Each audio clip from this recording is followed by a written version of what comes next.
Epipandio Labrador, komentaristang walang inuurwan, walang kinikilingan, nagtatanggol sa sinumang inaapi ng mga politikong korap na umaabuso sa kanilang kapangyarihan.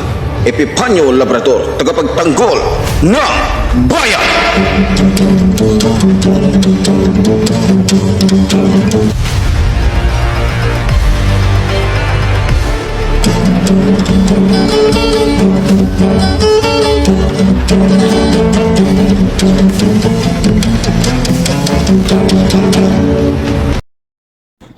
Okay, good morning po sa inyong lahat mga minamahal kong mga kababayan. Muli nandito na naman po tayo dito po sa ating programa ang Reaction Mo, Birada Ko. Okay, eto na. So, balita ko po umaksyon na ang Kamara maging ang ating mahal na Pangulo. Dahil po sa mga paratang, pagbabanta at mababigat na mga salita na binitawan po nitong ni Sara Duterte at sa kanyang mga naging reaksyon po o ginawa dyan mismo sa Kamara na kung saan inabuso na naman niya yung kanyang kapangyarihan na porket siya ay Vice President, kung saan na lamang niya gustong pumunta, kung saan na lamang niya gustong makialam, no? So alam naman po natin yung mga naging kaganapan, di ba?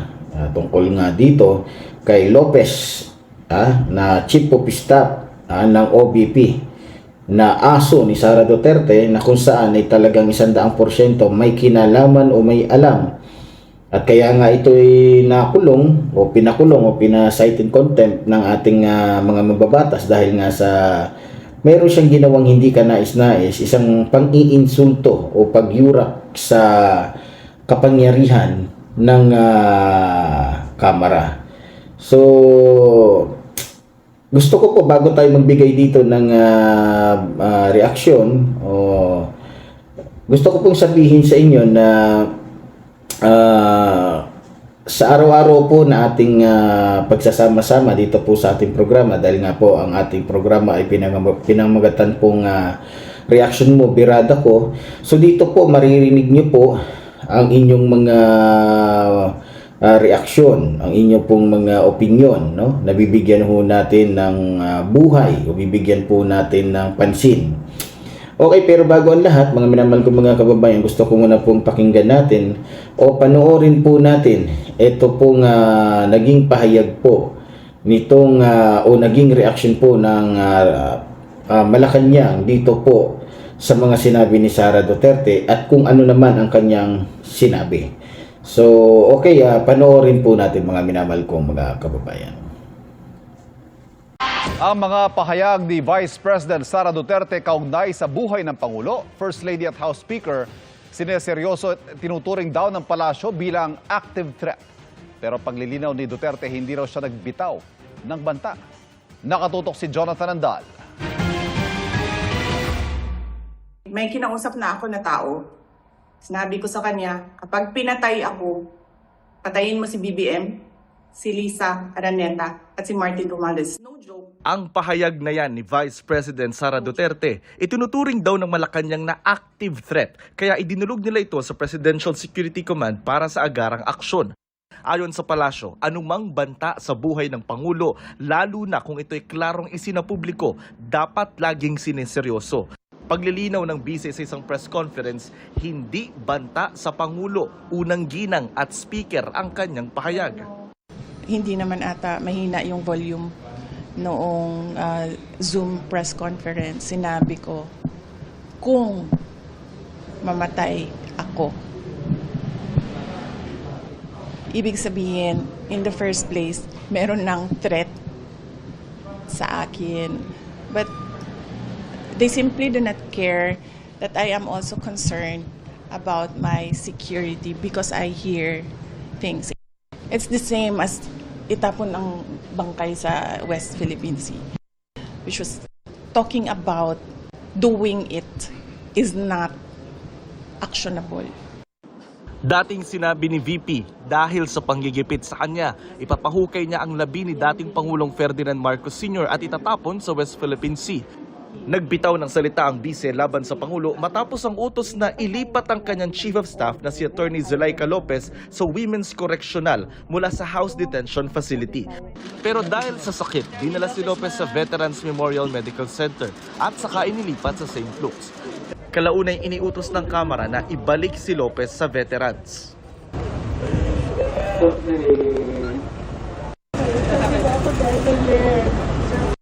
Natatakot daw kasi siyang malipat sa koreksyonal base raw sa transfer order na ipinakita sa kanya. Pero ipinaliwanag sa kanya ni CIDG Chief Brigadier General Nicolas Torre III, dadalhin siya sa government hospital batay sa bitbit nilang transfer order.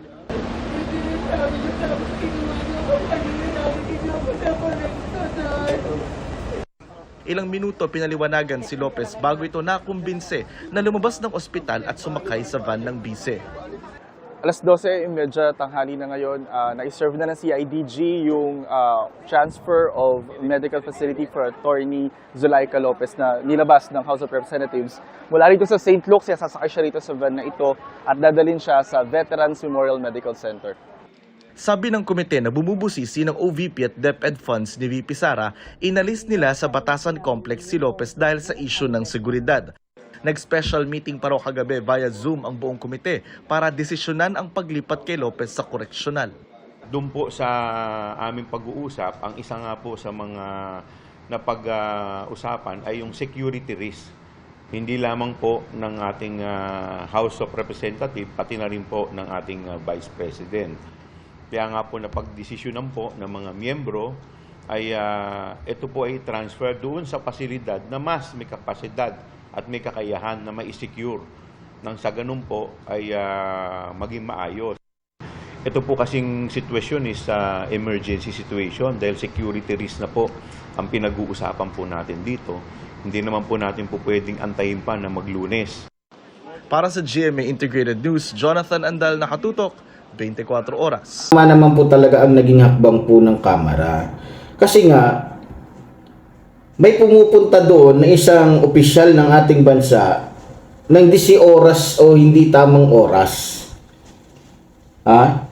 Sa totoo lang, nakakadismaya si Sara eh. Wala naman siya dapat pag-alala kung wala naman talaga siyang kasalanan. At wala naman siya dapat ipag-alala kay Lopez dahil si Lopez ay pinangangalagaan. Ang dami-dami ng nakulong dyan, ang dami-dami ng na-cite in contempt dyan sa Kamara. Wala namang galos, wala namang kahit anong nangyari. Diba? Masasabi mo talaga mga kababayan, nakaartihan na lamang po ito. Kadramahan na lamang po ito ng mga tulongges, lalong-lalo na po nitong ni Sara Duterte. Diba? Alam nyo, yung 2 days ni Sara Duterte na in-stay niya doon sa Kamara para lang bantayan si Lopez, para sinabi na rin niya na mas importante sa kanya yung iisang taong kasabwat niya sa pagnanakaw kaysa sa milyong-milyong Pilipino na umaasa at naghahanap ng kanyang serbisyo o nangangailangan ng kanyang serbisyo bilang Vice President. Di ba? Dito yung makikita mga minamahal kong mga kababayan, sarili lang ni Sara ang iniisip niya dahil alam niya na baka kumanta itong si Lopez, kaya sinigurado niya si Lopez kaysa sa taong bayan na dapat niyang bigyan ng kanyang serbisyo. Di ba? So, pero ganun pa man, mga minamahal ko mga kababayan, kitang-kita niyo naman, sabi ko na nga ba, kahit tapatan ito ng 100 kamera, 1,000 kamera, kapag nagsalita ito ng mga kabalbalan, hindi niya aaminin yan. Di ba? Wala daw siyang sinabi. Ang linaw-linaw nun, mga minamahal ko mga kababayan. At ang tanong pa dito, sinong tao yung kinausap niya na sinabihan niya na kapag pinatay siya ay patayin niya si Pangulong Ferdinand Marcos Jr. Ang tanong, tao ba talaga yun? Tao o demonyo? Pero alam ko na kung sino yung kausap niya. Wala namang iba. Tatay niya. Tatay niya na talagang ang skill ay pumatay. Ang skill ay magnakaw. Ang skill ay magtraitor sa ating bansa. Diba? Okay, para hindi na po magtagal, dumako na po tayo sa reaksyon ng ating mga kababayan. No? Dumako na po tayo sa reaksyon ng ating mga kababayan. Babasahin ho natin dito ang inyong mga reaksyon nang sa ganon ay mabigyan po natin ng buhay, no? O ng kulay. Okay. Ayon po kay Pedro Lim, Pedro Lim, kung simpleng tao ang magbitaw Kung simpleng tao ang magbitaw ng ganyang banta o salita, agad nakukulong. Malakas ang loob ni Sara kasi Vice President siya. Isa din po yan. Siguro, kaya malakas ang loob niya na magbanta, no choice na siya. Wala na siyang ibang pwedeng gawin kundi ang magbanta. Kasi ugali naman po talaga kasi ng mga Duterte yan. Na kapag sila ay nasusukol, kapag sila ay, kumbaga nabubunyag na yung kanilang mga kasama. Ganun naman sa Davao Diba? Ganun naman ang estilo nila sa Davao. Yung mga tao doon dati na gustong magsalita tungkol sa pagnanakaw nila sa pera ng Davao, hindi na nakakapagsalita yun kasi pinagbabantaan na nila. Pagkatapos ng pagbabanta, pag talagang totoo din na isisiwalat yung baho nila, tinototoo din nila. Pinapapatay din nila. So, kaya dyan nasanay si Sara Duterte. Diba? Pero, ang pagkakaalam ko, kapatid na Lim, hindi naman siguro ganun. Kasi, siguro iniiwasan lang ng ating mahal na Pangulo na magkaroon ng matinding gulo. Alam niyo naman yung ating mahal na Pangulo na kung pag-uusapan lang ay kabaitan, nako, hindi mo pwedeng ikumpara si Pangulong Ferdinand Marcos kay Digongyo. Kung gaano kahudas itong si Digongyo at kawalang niya, kabastos, ganun naman po kagalang at makatao at makadiyos, na kung saan talaga makita mo na lahat po ng ginagawa ng ating Pangulo ay naaayon po sa batas ng tao at sa batas ng Diyos. So, kaya, pero ganun pa man, nakita nyo, narinig nyo naman, di ba? Na nag-react na po ang Malacanang at ito nga, at sineryoso ito ng Malacanang na hindi biro. Kasi kung sasabihin ni Sara na biro, mukhang malabo. Kasi sabi niya, totoo to. Di ba? So, sabi naman po ni Albino, Albino 672, wow, nagmamalinis. So, talagang ganun mga minamahal ko mga kababayan. Trabaho naman po talaga ng mga Duterte ay magmalinis. Kasi yung estilo po ng mga yan, para makuha ninyo para po hindi maibaling sa kanila at hindi sila mabuking, hahanap sila ng tao na kung saan ay gagawa nila ng istorya. Uunahan nila, gagawa nila ng istorya para ang focus ng taong bayan ay doon sa tao na yon na walang kinalaman at walang alam. Para nang sa ganun ay maging malinis sila. Nakuha niyo yung estilo ng mga Duterte. Ganyan sila. Ganyan sila kautag, ganyan sila kawise, ganyan sila katuloges. Na kung saan gagawin nila ang lahat para maging malinis sila sa harap ng mga taong hindi nakakaalam kung ano at sino talaga sila. Pero ganun pa man, sa bandang huli, malalaman pa rin yan. No? Isa na ako doon. Una, akala ko matino ang mga Duterte. Talagang diba, pinaglalaban pa natin ng patayan noon niya si Duterte. Pero nung nalaman na natin kung ano at sino talaga si Duterte, doon na natin natuklasan na sagad-sagaran pala talaga ang kahayupan ng mga Duterte. So, sabi naman po ni Lakay Hukay, alam na nila ang kahantungan pag nabulялyaso na ang mga ginagawa nila. Tama yung comment ng iba na ang sabi nagpapaawa effect na lang itong si Lopez. Iyan ang tama sa mga kawatan ng kaban ng pera ng taong bayan. So, tama po. No? So, halata naman mga kababayan ko na nagdadrama na lang ho ito. Hindi normal yung kinikilos ni Lopez, drama na lang niya yun. 'Di ba? Siguro hindi niya matanggap na bilang isang abogado makukulong siya. Pagtatawa, ihahalo siya dun sa 'di ba?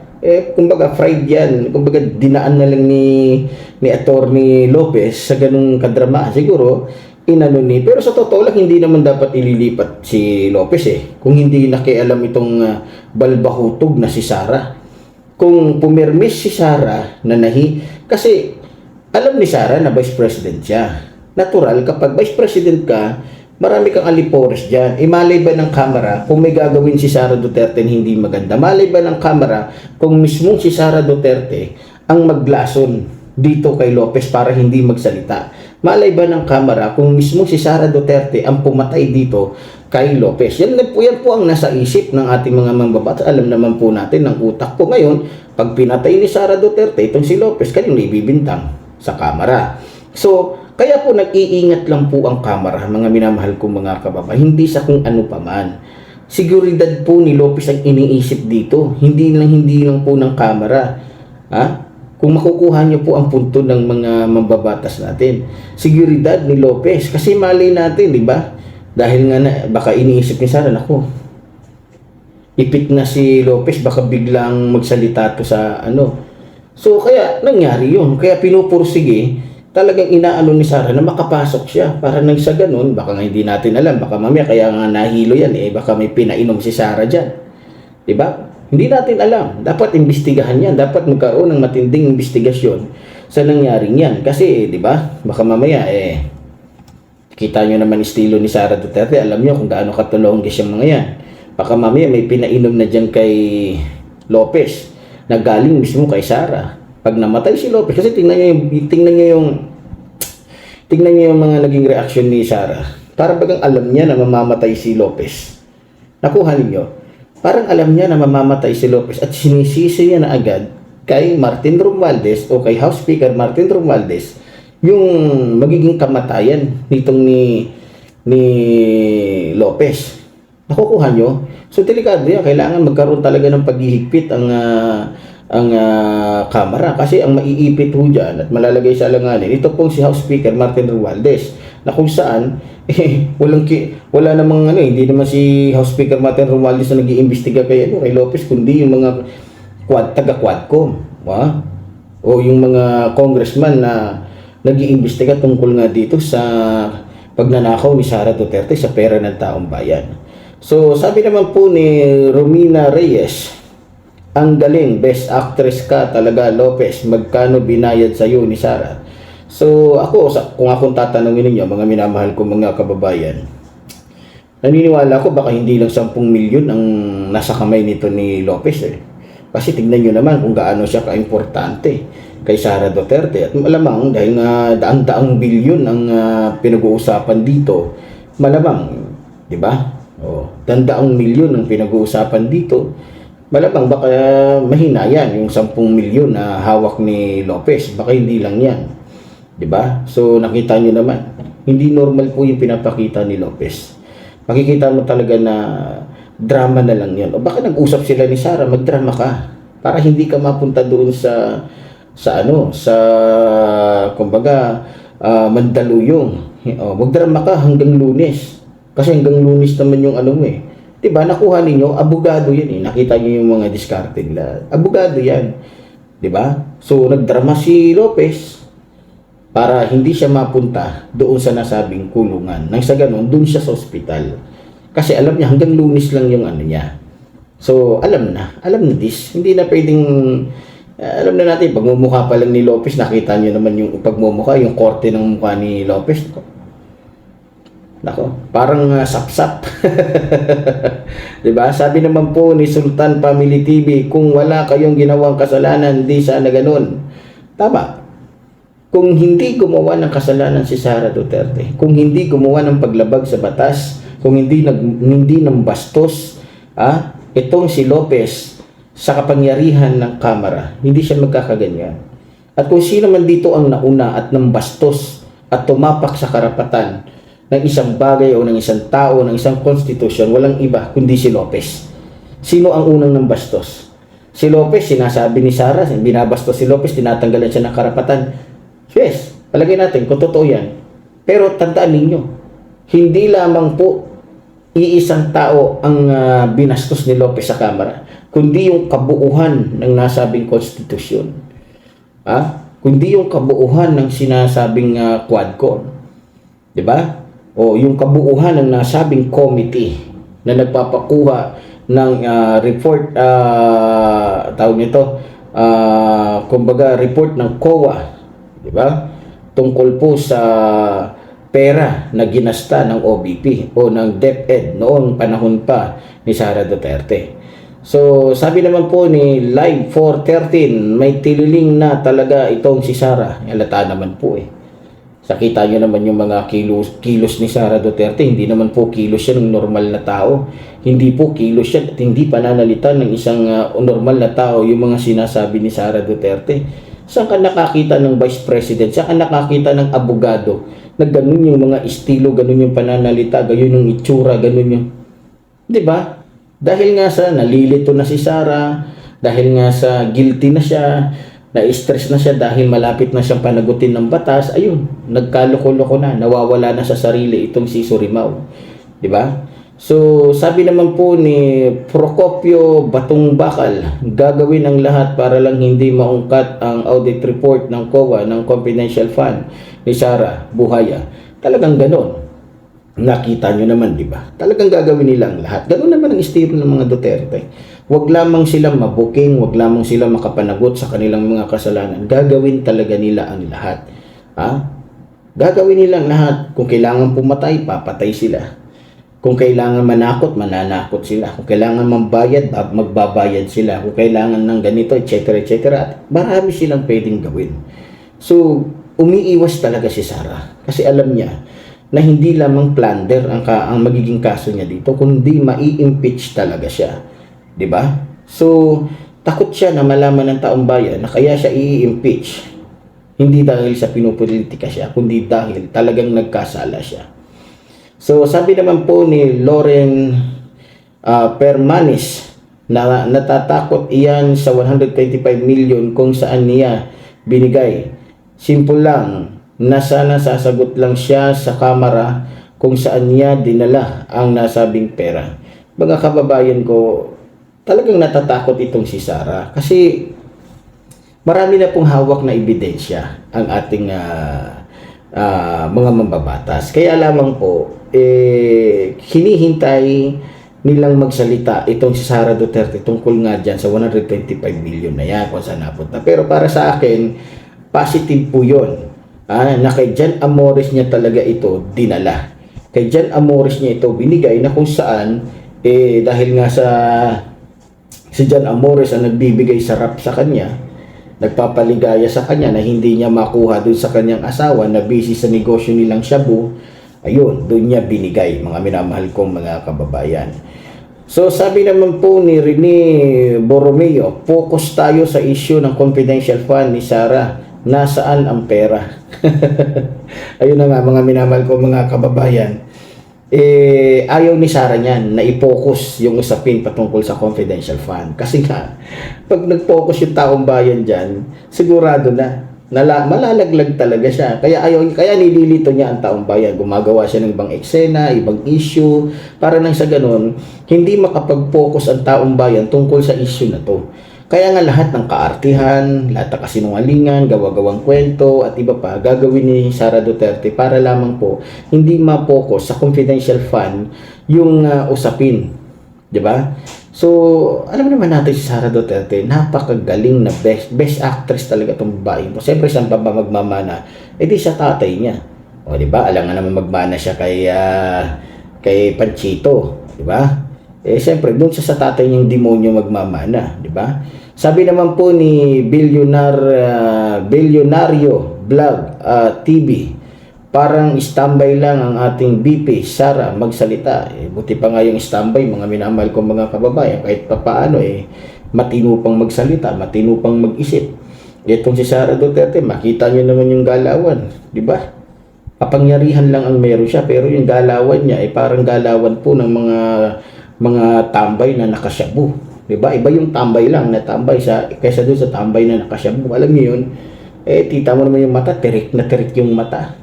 Ang layo ng isip. Doon sa kanyang habang nagsasalita siya, kita mo sa kanyang mata, kita mo naman sa kanyang reaksyon. Kung ako po yung mag-ano sa kanya, magsasayko, parang wala sa sarili si Sara Duterte. Parang tulala siya. Parang hindi niya alam, o parang nagsasalita na lamang siya na hindi niya alam yung sinasabi niya. Diba? Tingnan nyo yung nangyari doon sa ginawa niya. Pagmumura, pananakot. Diba? Pagbabanta. Sabi pa niya, hindi. Parang tatay lang niya. Parang tatay niya yung dating na pagkatapos magsabi doon sa karamihan ng tao na may addict tayong presidente, kinabukasan binawi at sinabi, mamatay pa ako, wala akong sinabi, kahit patayin pa ako ng presidente natin, wala akong sinabing addict ang ating, diba? Ganun yung dating So, parang doon yata naman ni Sara Duterte, o baka talagang sinasadyang gayahin ni Sara Duterte yung galawan ng kanyang ama, di ba? So, ayon naman po kay Edita, bakit naman si PBBM at First Lady ang sisisihin niya? Congress ang nag-imbestiga, hindi ang presidente. At bakit hindi niya sagutin ang mga tanong sa kanya? Diyos ko po, mag-isip-isip naman tayo ng maganda sa bayan. So, dito muna po tayo sa sinabi po ni Madam, no? Na tama, bakit si Pangulong Ferdinand Marcos Jr. ang sisisihin at bakit si First Lady Araneta Marcos o Lisa Araneta Marcos ang sisisihin? Kongreso ang anuhin mo, Sara. Syempre, di ba?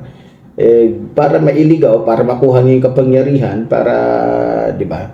Ang gusto niya tirahin talaga, itong ating napakabait na Pangulong Ferdinand Marcos Jr., maging ang ating minamahal na First Lady Lisa Araneta Marcos, maging ang ating minamahal na House Speaker Romualdez, di ba?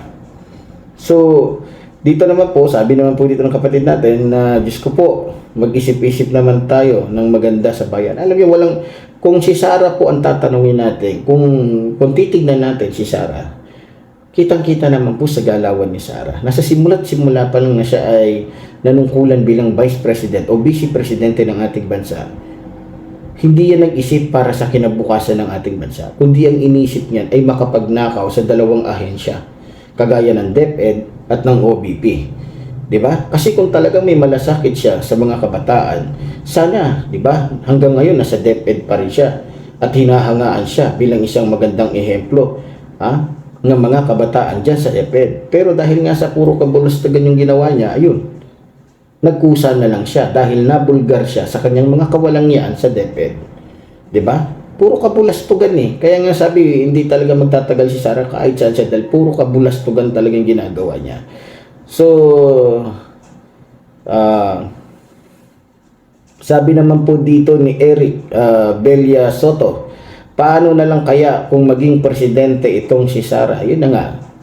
Kawawa talaga tayo pag nagkaroon tayo ng isang presidenteng katulad niya. Nakita niyo naman yung galawan, di ba? Nakita niyo naman yung bunganga, nakita niyo yung kanyang pag-iisip, nakita niyo yung kanyang mga...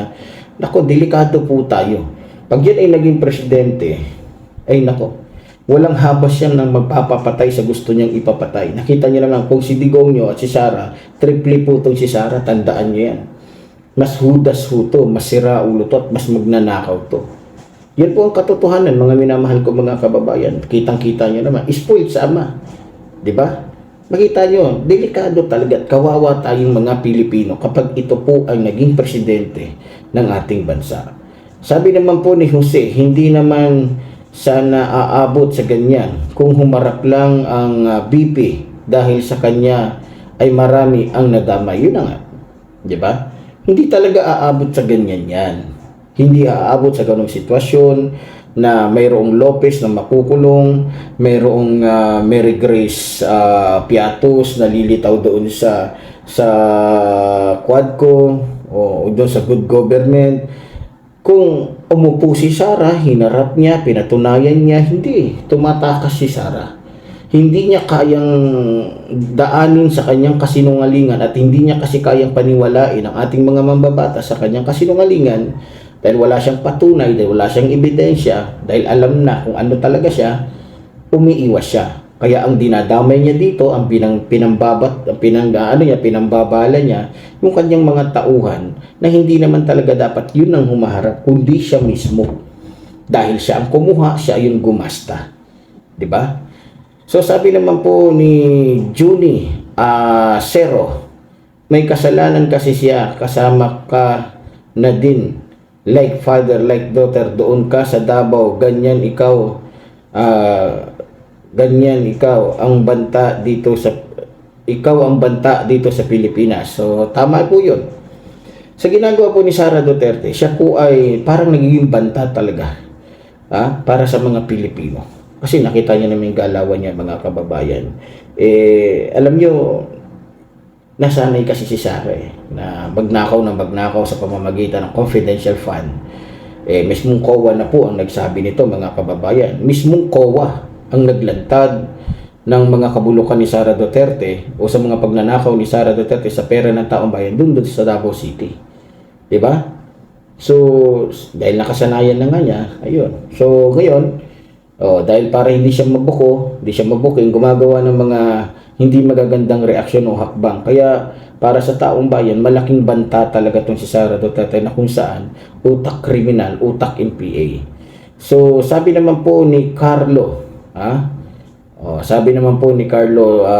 mabait lang talaga si PBBM. Siguro kung ibang presidente o sa ibang bansa mangyari ang pagbabanta sa Pangulo, dampot agad. Sa totoo lang po, hindi naman po natin mapapasinungalingan yan Kapag pagdating po sa kabaitan, pagdating po sa kabutihan, sa pagiging makatao, makadiyos, Pangulong Ferdinand Marcos Jr. po tayo, di ba?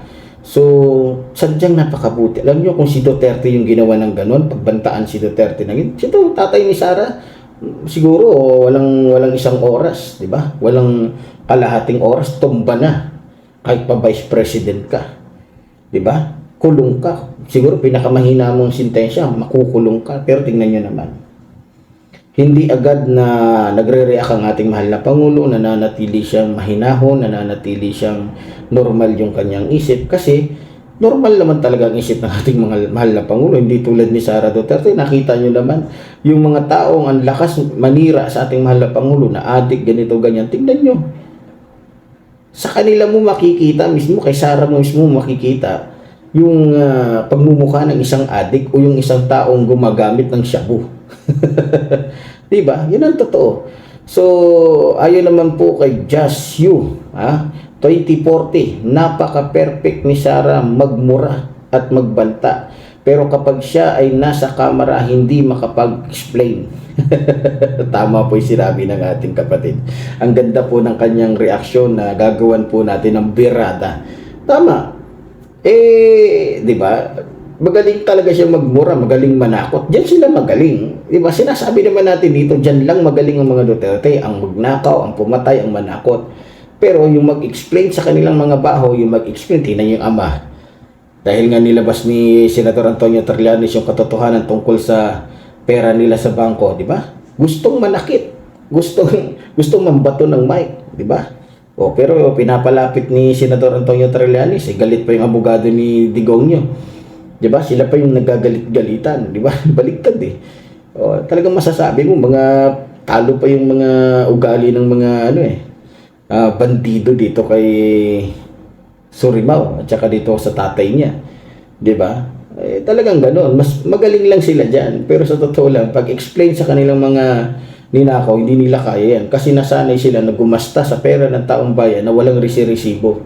Sa gusto lang nilang, kumbaga parang up to sawa silang gumagastos sa pera ng taong bayan. Nakasanayan nila So sabi naman po ni Rodolfo Tolentino, sino ba nagsimula ng gulo? Di ba yung taong hindi mapaliwanag yung kung anong nangyari sa pera? Ng taong bayan na pinagkatiwala sa OBP. Kaya nako, dadaanin sa pagmumura at pagbabanta para matakot at malihis ang tunay na isyo na dapat sana pinapaliwanag nila kung saan talaga napunta ang pera ng taong bayan o confidential fund. So totoo po, maganda po yung komentong ito ng ating kapatid. So malinaw po na sinasabi dito na kaya po nangyayari ang mga ito. Nagsimula po ito dahil nga po sa ayaw humarap ni Sara. Alam niyo po, hindi po pinupolitika si Sara. Karapatan po kasi tulad ng sinabi ko, yung House of Representative ang nag-aproba para magkaroon po ng pera yung OBP. Kung paano sila po ay may kapangyarihan para mag-aproba, siguro naman may kapangyarihan po sila. At yan naman po ay naaayon naman sa batas. Sila ay may karapatan na magtanong. Kasi meron silang nabalitaan, meron silang napatunayan, meron silang report na natanggap tungkol sa katiwalian nitong ni Sara Duterte. So hindi siya pinopolitika dito. Kung sa umpisa pa lang hindi siya nagpakita ng kabastusan, ng kabulastugan, hindi siya habulin ng kamera. Pero dahil guilty si Sara Duterte, hindi niya masagot ito na kung saan dinadaan niya sa kawalangyaan niya, sa pambabastos niya, sa pambabatikos niya, sa pag-aarte niya, di ba? Sa paninira niya dahil hindi nga siya makaharap. Ayun, talagang tinotoo siya. Dahil lumalayo siya, tumatakas siya, tumatakbo siya. So, ibig sabihin, guilty siya. Kaya mas lalong lumakas ang loob ng mga congressman natin o ng Kamara na habulin siya dahil sa tiyak sila na may tinatago itong si Sara. Diba? O, sabi naman po ni Efren Beraso, Berosa pala, may sayad na talaga ang BP Sara. Kung ano-ano na sinasabi, lalala pa yan. Talagang gano'n, nakita nyo naman talagang lumalala, di ba? Talagang kung ikaw nasa tama kang pag-iisip, obserbahan mo si Sara, masasabi mo talaga may sayad na. At habang tumatagal, habang natutuklasan, nalalaman ng Quadcom o ng Kamara o ng Committee ng Good Government, yung mga pagnanakaw ni Sara Duterte, lumalala si Sara, lumalala yung kanyang sakit sa ulo, lumalala yung kanyang mga ginagawa. Kitang-kita naman, di ba? Okay, sabi naman po ni Jessia Pate Kalkal, parang nawawala sa sarili si Sara, kawawa bansang Pilipinas pag ganito ang naging leader natin. Totoo yun. Kapag ganyan yung klaseng tao ang naging leader natin, so tayo na ang pinakakawawang bansa sa buong mundo. Dahil nakita nyo naman yung galawan ni Sara. Hindi po yan pang presidente, kahit nga vice president, kundi lang ama yung tatay niya. Di ba? Kundi lang dahil sa dami ng mga botante na nakuha niya o mga supporter ni Pangulong Ferdinand Marcos Jr. na bumoto sa kanya. Hindi naman mananalo to si Sara, kundi si Vice President Leni Robredo ang mananalo ng pagkapangulo nun. Di ba? Pero sa bagay, dahil nga sa kumbaga, ginusto ng Diyos na ang ating mahal na Pangulo talaga ang maging Pangulo, kalooban ng Diyos yan. Diba? Kalooban ng Diyos, hindi natin may tatagyan. Kasi kita naman natin, tsaka maganda naman ang kinalabasan. Diba? Maganda naman ang nangyari, kitang-kita naman po yung pagiging totoo, pagiging makadiyos, makabansa, diba? O makabatas ng ating Pangulo. Sabi naman po ni Berhil Rihaldelia, makipag-cooperate na lang sana si Sara kung wala kang tinatago, wala kang ikakatakot at huwag kang magtaka at magreklamo. Gawain niya ng tatay mo nung nasa pwesto pa siya. Diba? Mismong kababayan na ho natin ang nagsasabi niyan. Kaya hindi na tayo dapat magtaka pa kung bakit nangyayari ito, kung bakit may kaguluhan. Kasi may Duterte sa isa mataas na posisyon. Pero pag wala ng Duterte sa mataas na posisyon, ngayon naman nangyari yan. Ang dami naging vice president, pero hindi nangyari yan. Kasi walang ginagawang kalokohan. Diba? Hinahabol siya ng gobyerno, hinahabol siya ng batas. Kasi lantaran na yung pagnanakaw ni Sara Duterte. Diba? Lantaran na. Akala ni Sara Duterte, magagawa niya yung nagawa ng tatay niya nung panahon ng tatay niya na kung saan walang nagrereklamo, walang tatanong dahil nga ginagamitan ng pananakot, pangaharas, pagpatay. Yun ang akala niya. Hindi niya alam na vice president lang siya. Siguro kung presidente siya, ganun ang mangyayari. Walang pwedeng umimik, walang pwedeng magtanong, walang pwedeng magkaso, walang pwedeng umabol kasi alam naman natin yung utak ni Sara Duterte, mas matindi yan sa tatay niya. Kaya sabi ko nga, tama po yung sinasabi ng ating kapatid na delikado. Kawawa ang ating bansa pag ito ang naging Pangulo. Sabi naman po ni Kashmir, sana magsalita siya under oath regarding sa video na sinabi niya.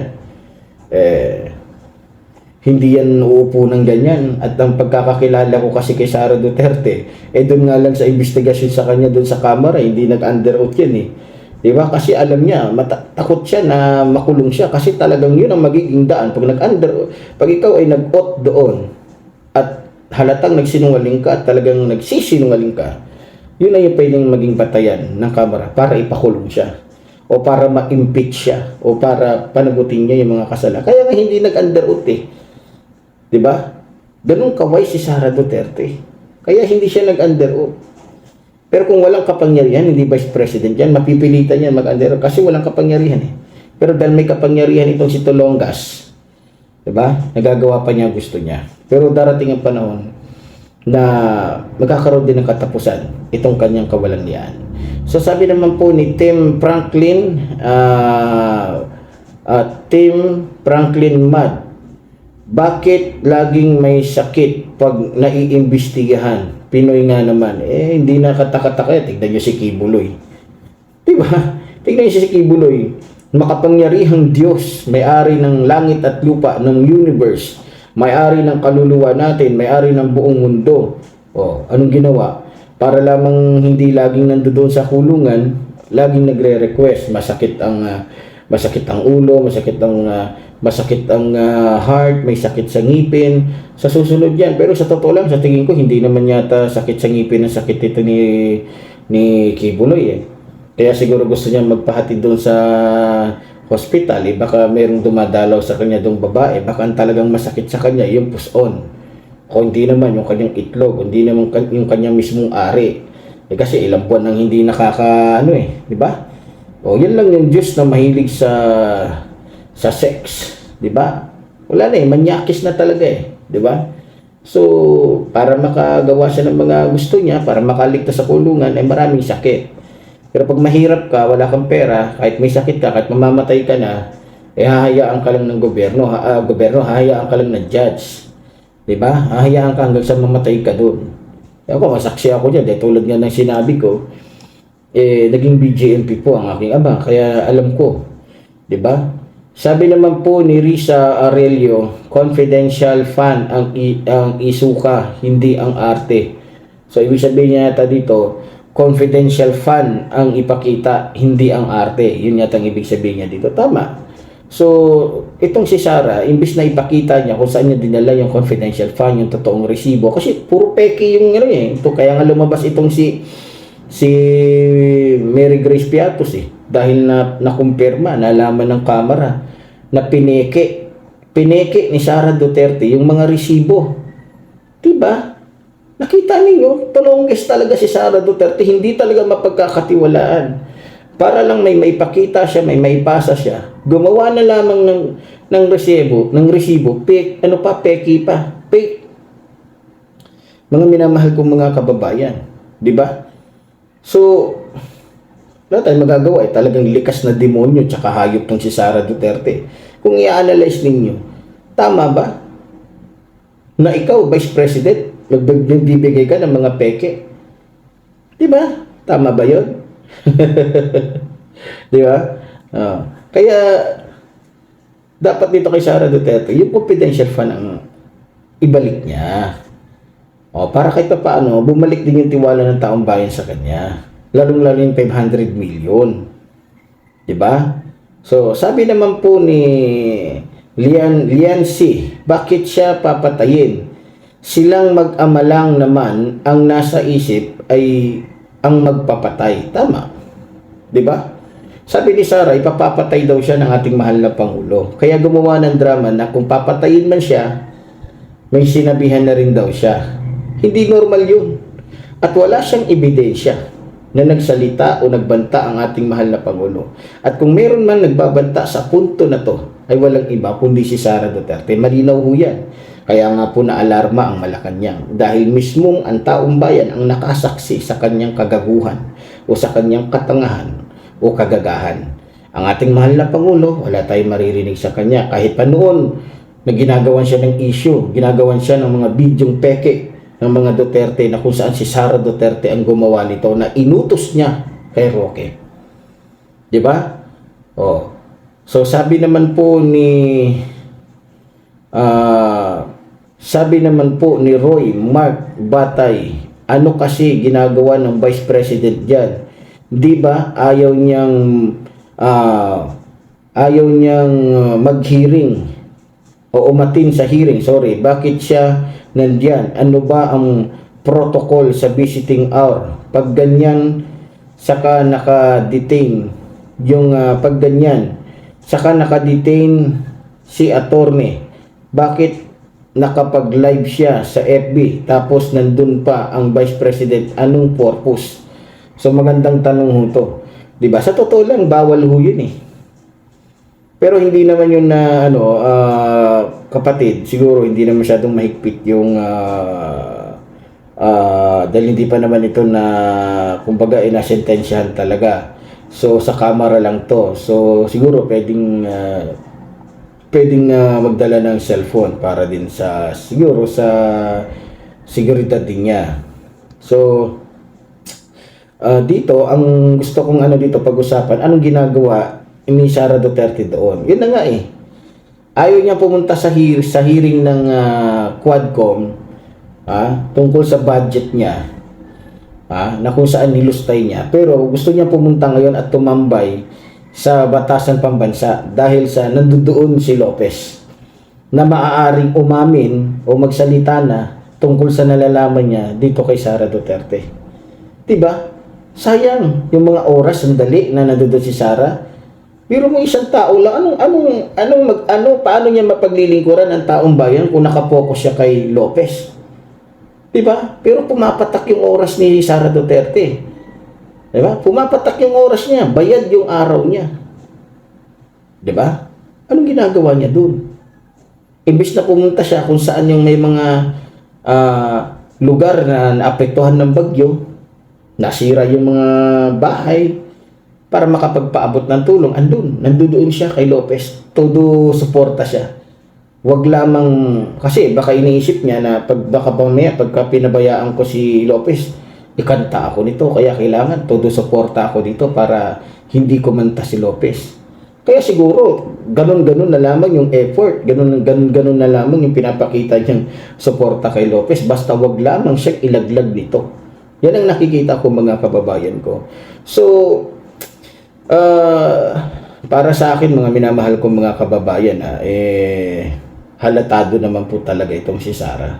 Halatang halata na po ito pong ginagawa niya. Kaya siguro pare-pareho po tayo ng iniisip ngayon. Ewan ko lang kung anong iniisip ninyo. So tulad po ng sinabi ng ating kapatid, di ba? Ayaw ni Sara dun sa hearing, pero nandoon siya. Kasi siyempre alam naman natin ang politika, di ba? So pero ganun pa man mga minamahal kong mga kababayan, para po sa akin, dapat po umaksyon na ang Malacanang dahil kitang-kita naman po sa mga galawan po nito ni Sara Duterte na hindi na po siya normal. Hindi na po normal at hindi po normal para sa isang Vice President o sa isang pangalawang Pangulo na magsalita ng ganun, magbanta ng ganun, umaksyon ng gano'n na kung saan nambabastos na sa konstitusyon ng ating bansa o lumalabag na sa batas o pinatutupad ng ibang ng ahensya ng ating bansa. So, ganoon pa man mga minamahal ko mga kababayan, sana po lagi po tayo magkakasama dito po sa ating programang Reaction Mo, Birada Ko. So muli po, maraming salamat sa inyong lahat. Muli po, tulad din sinasabi ng likod, mabuhay po ang ating inang bayan, mabuhay po nagmamahal sa ating inang bayan. Maraming salamat po.